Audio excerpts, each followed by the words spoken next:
Good afternoon to all.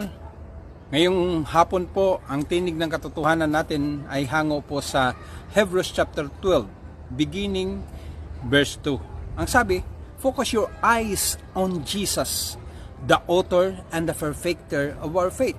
Bakit kaya sinasabi ng author ng Hebrews na in-encourage niya yung lahat ng mga readers o mga Christian na nakatuon tayo kay Jesus? Kasi nga po, pag nakatuon tayo sa mga bagay sa mundong ito, especially money, talagang maaring matukso ka o maaring lumayo ka o maaring mawala ka sa iyong senaryo bilang sa iyong panampalataya. Pag nakatuon ka naman sa iyong kapwa, maaring matitisod ka sapagkat hindi ka magpapatuloy dahil may mga kahinaan o tinatawag na ang ating kapwa ay katulad din natin ay mga kasalanan.